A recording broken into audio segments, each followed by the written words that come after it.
इस वक्त हमारे साथ मौजूद हैं भोपाल से सांसद साध्वी प्रज्ञा सिंह ठाकुर। लोकसभा चुनावों के लिए पहली सूची जो भाजपा की जारी हुई है उसमें साध्वी प्रज्ञा सिंह ठाकुर का नाम भोपाल से नहीं है, उस पर हम आपसे बात कर रहे हैं।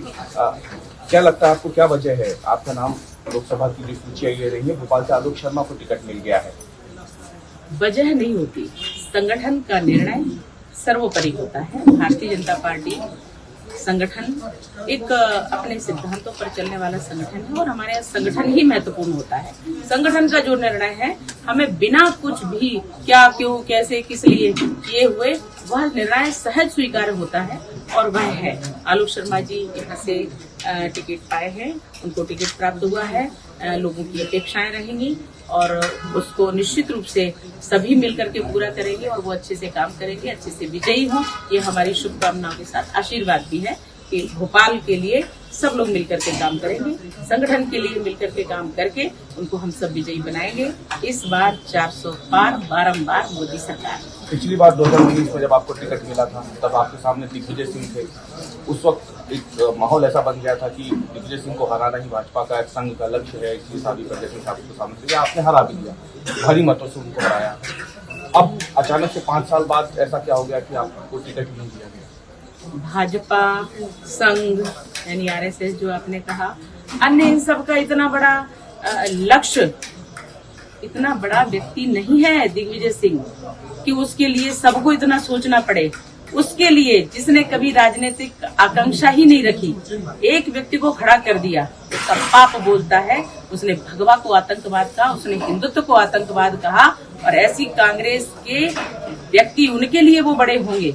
उनको हराने के लिए भाजपा की एक छोटी सी कार्यकर्ता जो तत्काल सदस्यता ग्रहण करती है और उसको पराजित करके फेंक देती है, धूल चटा देती है, ये उसमें दम है, ये भाजपा की दम है और इसी दम पर हम 400 पार करेंगे। आपने तब टिकट नहीं मांगा था 19 में? हाँ, मैंने तब भी टिकट नहीं मांगा, पर संगठन की ये मैंने अभी भी कहा है कि संगठन की प्रक्रिया है कि वह किसको उचित समझती है, किन परिस्थितियों में क्या उद्देश्य लेकर के, और श्रेष्ठ संगठन का नेतृत्व ही करता है और वहाँ से जो निर्णय होते हैं वो हमारे लिए सर्वमान्य, सर्वोपरि है। साध्वी जी, क्या आपके बयान भारी पड़ गए आपको लगता है? क्योंकि नरेंद्र मोदी जी ने तब कहा था 19 में कि मैं साध्वी प्रज्ञा सिंह ठाकुर को दिल से माफ नहीं करूंगा, तो क्या ये नाराजगी प्रधानमंत्री नरेंद्र मोदी की भारी पड़ गई आपको लगता है, इसलिए टिकट करके?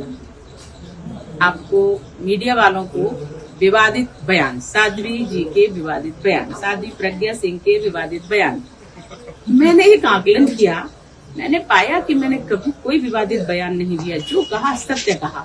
राजनीति में रह करके अगर सत्य कहना गलत है तो मुझे लगता है कि सत्य कहने की आदत राजनीति में डाल लेनी चाहिए, क्योंकि ये तस्वीर, सत्य बोलने के लिए जाने जाने वाली तस्वीर यह सिद्ध करेगी कि भारत में शुद्ध राजनीति होने लगी है। और इसलिए मैं तो यह कार्य सन्यासी भी हूँ, इसलिए यह कार्य विशुद्ध रूप से करती हूँ कि जो सत्य है उससे हमारे समाज को अवगत कराना ही चाहिए। आज मीडिया वाले इस प्रकार से बोलते थे कि विवादित बयान, लेकिन जन स्वीकार करता था आप सही हैं, अपने मार्ग पर सही हैं और हम सही होते हैं। आकलन मैं नहीं करती, आकलन तो मैं स्वयं का जिस प्रकार से कर लेती हूँ वो अलग बात है, जनता भी आकलन करती है।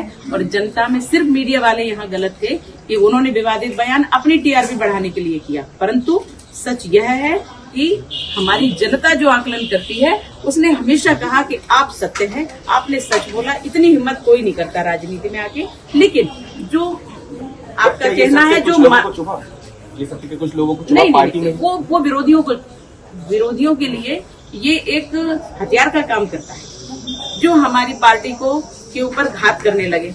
मैंने विवादित बयान पहले भी नहीं दिया, तब भी नहीं दिया। हाँ, ये निश्चित है कि कहीं अगर किसी प्रकार से हमारे मानदंडों में कोई शब्द इस प्रकार से हो गया है जो मैं राजनीति में आई थी और उस समय अगर हुआ है, तो उसके लिए अगर हमारे माननीय प्रधानमंत्री मोदी जी को ये कहना पड़ा कि मैं मन से माफ नहीं करूंगा, उसके लिए मैं पहले ही क्षमा मांग चुकी थी कि किसी के मन को ठेस पहुंचाने का हमारा कोई विचार नहीं रहता।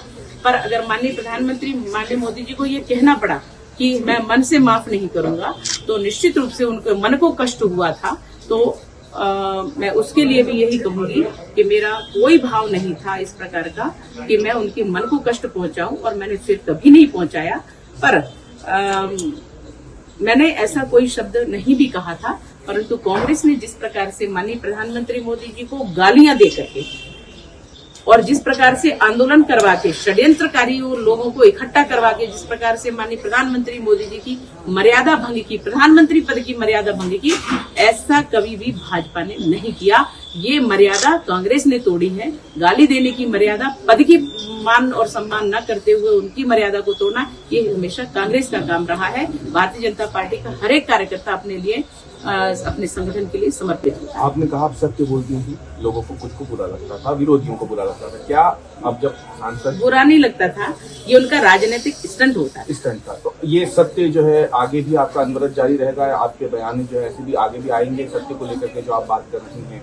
देखिए, सत्य की परिभाषा हमेशा समय अनुकूल होती है और देशकाल परिस्थिति के अनुसार जो सत्य है वह सत्य ही रहेगा। उसको उद्घाटित करने के लिए सन्यासी रहते हैं। सन्यासी किसी लाग लपेट में नहीं रहते हैं। राजनीति में कुछ लोग हर चीज को राजनीतिक रंग देते हैं और मुझे लगता है कि मैं उनके उस राजनीतिक रंग को भी फीका कर देती हूँ, क्योंकि सत्य तो आपके ऊपर भी निर्भर वही करेगा, वही आपको भी झेलना पड़ेगा, वही अन्य लोगों को झेलना पड़ेगा। और राजनीतिक रंग देना ये उनकी दुष्कृत मानसिकता है, दूषित मानसिकता का परिचायक है। पर हम इस भाव से कभी नहीं बोलते। ये कांग्रेसियों का जो स्टंट है, ये विवादित बयान कह लेना और उसके ऊपर खड़े हो जाना, क्योंकि उनके पास कोई मुद्दे नहीं।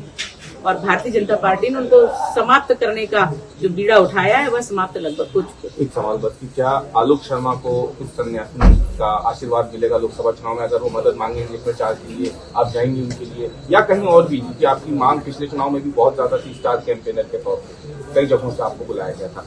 आलोक शर्मा अगर आशीर्वाद मांगेंगे तो आपका आशीर्वाद मिलेगा? मांगेंगे तब मिलेगा नहीं, वो बिना मांगे ही मिलेगा, क्योंकि वो हमारे भारतीय जनता पार्टी के कार्यकर्ता है। उनको भारतीय जनता पार्टी ने प्रत्याशी बनाया है। तो हम सब संगठनात्मक प्रक्रिया में चलने वाले लोग भारतीय जनता पार्टी का प्रत्येक कार्यकर्ता का आशीर्वाद, सहयोग और पूरी तरह से उनका मनोबल बढ़ा करके उनके साथ चलने का प्रयास रहेगा। और प्रयास नहीं, पूरा करेंगे और जिताएंगे और 400 पार करेंगे। एक आपका सवाल, आपने कहा कि सदस्यता ली और आपको टिकट मिल गया था, आपको अब टिकट नहीं मिल रहा है, तो क्या ये सदस्यता आप रखेंगे? आप भाजपा में रहेंगी? आप राजनीति से संन्यास ले लेंगे? ये तो कोई विषय ही नहीं है। संन्यास तो मेरा चिर स्थायी है। अब हम अलग अलग किसी से संन्यास लें, ऐसा बिल्कुल नहीं है।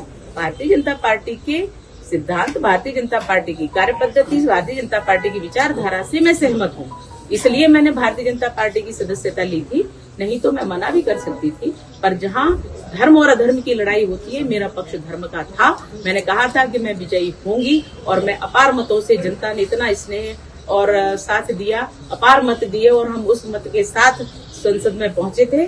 वह हम विशेष परिस्थितियों के लिए जाने जाते हैं कि जहाँ कम वहाँ हम, जहाँ मेरी आवश्यकता देश को होगी, संगठन का जहाँ आदेश होगा, मैं वहाँ उपस्थित रहूंगी। इसमें कहीं दो मत नहीं है और छोड़ने का तो कोई प्रश्न ही नहीं है। ये तो प्रश्न ही उचित नहीं है। भविष्य में यदि चुनाव लड़ सकती हैं अगर आपको बोला गया?